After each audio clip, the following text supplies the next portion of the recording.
Sea de bendición un día más bajo tu misericordia, Padre amado y poderoso Rey. Gracias por permitirnos, en medio de la mugrosidad, sentir que somos mirados con amor y somos llamados al arrepentimiento. Ponemos delante de ti, Señor, esta mañana toda acción pecaminosa que haya estado en nuestras vidas, en nuestras generaciones, donde en algún momento de nuestro caminar pudimos estar envueltos en la pornografía, en la fornicación, en el adulterio, en algún acto de inmoralidad sexual. Señor, sea hoy un día de abrir nuestro corazón para poder confesar aquello que ha estado escondido en el fondo de nuestra alma, aquello que nos ha hecho sentir no merecedores de tu perdón. Sé que el devocional de hoy para muchos traerá confrontación, pero lo que busco es poder de arrepentirnos y de apartarnos de cualquier acto pecaminoso. No podemos seguir excusándonos que tú trabajas en nosotros cuando sabemos que nuestro actuar no es agradable a ti.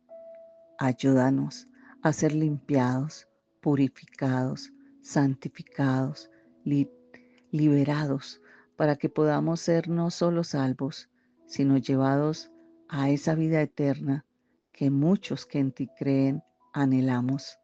Es tu promesa de esperanza para poder saber vivir en esta vida. Una palabra para el Espíritu con Jenny Joya le trae nueva enseñanza para que sea fortalecido y madurado espiritualmente. El no entender que somos de Dios, que debemos vivir para Él, que su voluntad sea cumplida en cada uno de nosotros, nos hace escuchar cómo hoy he llamado el devocional. Haced morir lo terrenal. El versículo bíblico que nos respalda en este día está en Colosenses capítulo 3, versículo del 5 al 7, y dice su palabra: haced morir, pues, lo terrenal en vosotros: fornicación, impureza, pasiones desordenadas, malos deseos y avaricia, que es idolatría, cosas por las cuales la ira de Dios viene sobre los hijos de desobediencia, en las cuales vosotros también anduvisteis en otro tiempo cuando vivíais en ellas. Este es un versículo bíblico que menciona la importancia de hacer morir lo terrenal en cada uno de nosotros. Nos está invitando en reflexión sobre la necesidad de dejar atrás aquellas prácticas que no son coherentes con una vida en conformidad con los principios y valores de una identidad donde hemos sido hechos a imagen y semejanza de Dios. Hemos sido hechos para vivir en santidad. La razón por qué esa es la voluntad de Dios, y que como creyentes o nacidos de Cristo necesitamos vivenciar y someternos en obediencia. Cuando hablamos en este versículo bíblico, su versículo 5 dice: haced morir lo terrenal en vosotros. Pablo no dice simplemente eviten o controlen, sino hagan morir, es decir, eliminar por completo lo pecaminoso. Estamos viviendo en un mundo que busca, como Sodoma y Gomorra, vivir la ira de Dios. Estamos viviendo bajo el poder de su gloria en este momento, cuando aún nos da tiempo de arrepentirnos, de cambiar nuestro accionar, porque en su segunda venida dice la palabra que lo veremos de manera física y visible, y vendrá con ira a hacer justicia. Para aquellos que no recuerdan por qué Sodoma y Gomorra fue destruida, les voy a citar aquí el versículo bíblico y les voy a hablar un poco sobre este tema. Sodoma y Gomorra vivía un pecado abundante, grave, público, y esto lo vemos en Génesis 18:20.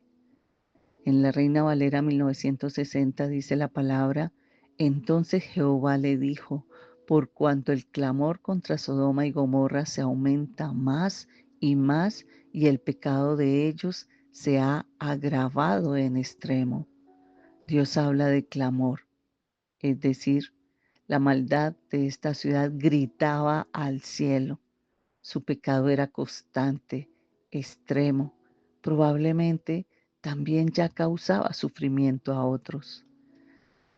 Y también nos enseña cómo en Génesis 19, 4, 5 dice, cuando los ángeles visitaron a Lot, los hombres de la ciudad intentaron violarlos. Rodearon la casa los hombres de Sodoma, todo el pueblo junto, desde el más joven hasta el más viejo, y llamaron a Lot y le dijeron, ¿dónde están los varones que vinieron a ti esta noche? Sácalos para que los conozcamos. Conocer. En este contexto, la palabra hebrea que implica relación sexual refleja una ciudad entregada a una violencia sexual, a una homosexualidad forzada y falta total de respeto por Dios o por el prójimo. Y también nos enseña hoy, frente a por qué morir a lo terrenal, eran arrogantes, eran autosuficientes y no ayudaban a los necesitados.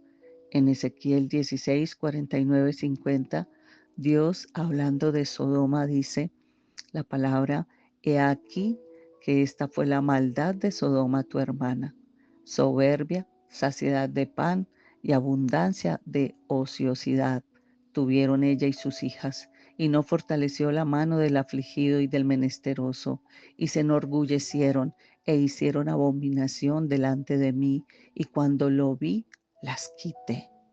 No era solo pecado sexual, también había orgullo, había indiferencia hacia los pobres, había egoísmo, había corrupción social.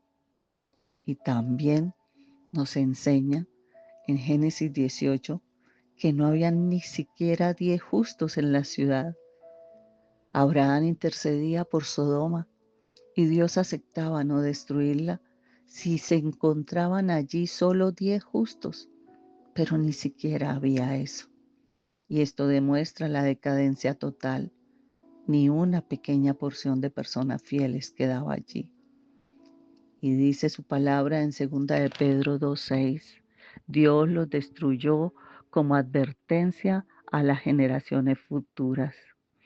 Y dice, y sí condenó por destrucción a las ciudades de Sodoma y de Gomorra, reduciéndolas a ceniza y poniéndolas de ejemplo a los que habían de vivir impíamente. El juicio sobre Sodoma y Gomorra fue un recordatorio solemne. Tenemos un Dios misericordioso, pero también Él es santo y justo y no tolerará eternamente el pecado. Dios no destruye por capricho. Él avisa, Él espera, Él envía advertencias. Pero cuando el pecado es persistente, arrogante y público, pues su justicia actúa. La historia de Sodoma nos está llamando a rectificar nuestro caminar, a vivir en pureza, a clamar por nuestras ciudades, por nuestras familias, a ayudar a los necesitados, a vivir como luz en medio de un mundo que se ha oscurecido, a enseñar a vivir a nuestros hijos con temor de Dios, a apartarnos del mal ejemplo, cuánto tenemos de que arrepentirnos, ¿verdad? Y entonces si volvemos a ese tema de morir a lo terrenal, a esas acciones pecaminosas, encontramos 5. La fornicación, que es toda relación sexual fuera del matrimonio, o en soltería, lo que hoy están viviendo las parejas. Son novios y ya están compartiendo cama, están teniendo relaciones sexuales sin bendición. Eso se llama fornicar. Estamos viendo el de la impureza. Tenemos pensamientos, deseos, conductas impuras, pecaminosas, actos que se levantan a través de la vivencia de la pornografía.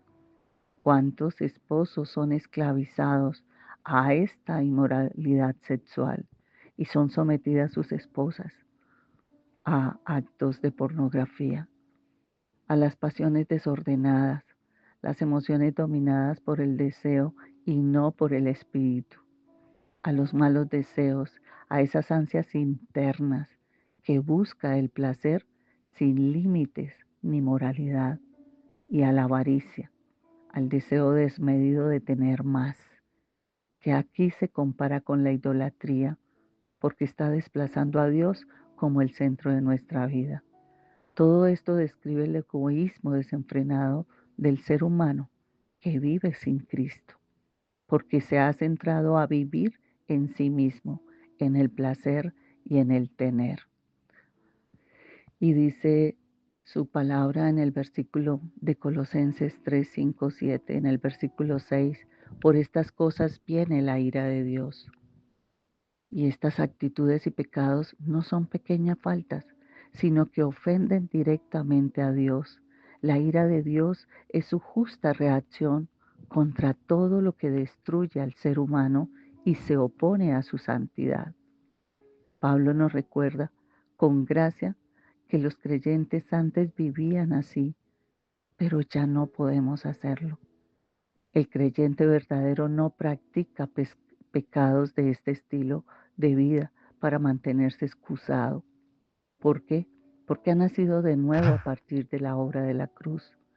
Esto no significa que no hayan tentaciones, sino que la dirección de tu vida ha tenido que cambiar, tiene que cambiar. Debemos matar el pecado y no convivir con él. No podemos ser tibios con lo que ofende a Dios.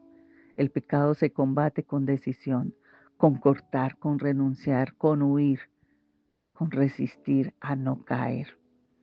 Dice la palabra, resistid al diablo y éste huirá de vosotros. Dios toma en serio lo que parece normal en el mundo: la fornicación, la impureza, la codicia. Hoy vemos un mundo que lo celebra, pero Dios los llama pecado y va a traer juicio sobre esto. Así que Pablo no solo señala el pecado, nos está recordando que ya no somos esclavos de él. Somos llamados a vivir una vida en santidad, no por obligación, sino como respuesta al amor de Dios. Pregúntese usted hoy si está tolerando cosas en su vida que debe hacer morir. ¿Qué cosas terrenales sigue alimentando sus pensamientos, sus comportamientos, sus hábitos, sus decisiones? Sea hoy esta palabra de edificación. No olvide compartirla con otros, que traerá bendición a sus vidas.